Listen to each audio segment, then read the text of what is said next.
svi oni koji su na oltar otadžbine Srbije dali svoje živote, neka ne budu zaboravljeni.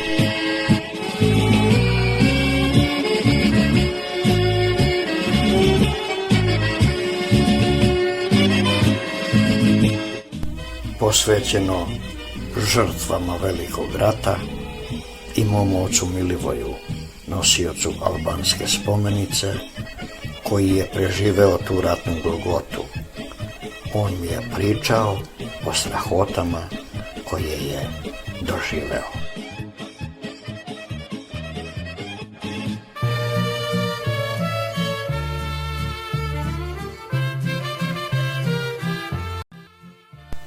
Jednom davno, dok padaše zimsko veče, na kolena posadi me otac ratnik, pa mi reče: slušaj dobro šta ću reći i upamti priču moju, u amanet je ja ostavljam da je imaš kao svoju. 2 rata sam preživeo, u prvome 7 rana zadobio, prešao peške od kuće do Drača, u povratku pobedi smo Bugare i Švabe i ostale nenarodne sluge, pusta želja u nama nadjača, povika smo za Srbiju, napred, u slobodu, pa kako nam bude. Ginućemo svi do jednog, ili nas više neće biti, iz potoka krvi naše, sloboda će osvanuti. Uz ugodno pucketanje vatre u šporetu i dok se po sobi širila toplina, te davne decembarske noći ja sam šćućuren na očevom krilu slušao tiho prepovedanje, dok je na njegovim grudima u osjaju plamena bljeskala albanska spomenica. Ponekad bi se začuo dubok uzdah, a kanula bi i pokoja suza. A zatim, prvi put sam ranjen na Kajmakčalanu u desnu ruku i od tada sam levak. I do kraja života otac se uglavnom služio levom rukom. Tamo gdje je posle sahranjeno srce doktora Arčibalda Rajsa, svu planinu plavi puk opasa, Kajmakčalan leleče i plamti, mi jurnu smo, ima da se pamti. Umuknuše puške i topovi nasta tajac, samo muk se čuje, neobična zlosutna tišina, posle koje kuknjava nastade.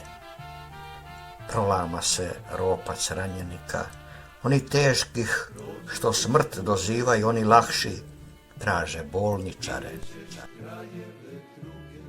Najteže mi je bilo kad je pred mojim očima nastradao drug i seljanin Ljubo. U jednoj varošici na Kosovu zaboli nas ubrađena žena da joj prenesemo po džak brašna do kuće. Reče da nije daleko, da će nam platiti i dati nešto za jelo. Pođemo sa teretom na leđima za tom ženom i uđemo u ograđeno dvorište. Ljubo ispred mene. Ja zastanem i kroz jedno čekmeže, prozorčić, spazim promače kosir, veliki krivi nož. U sumraku toga kobnog dana ispred Ljube iskoči satana, sevnu kosir u jakom naletu, nema glave na Ljubinom vratu. Stoji telo uspravno, visoko, beživotno prkosi dželatu.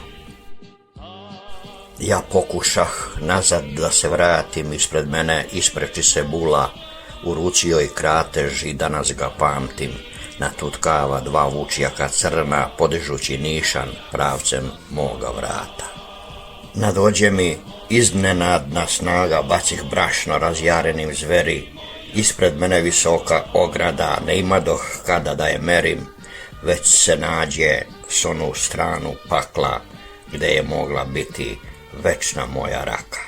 Još u skoku bombu ošrafio i za prvu, drugu prikačio pa je bacih, nek mi Bog oprašta. Tamo gde se vila prašina od brašna, dođoh sebi i pomislih, ja se spasih, njima kako bude, ali mi beše mnogo žao seljanina Ljube.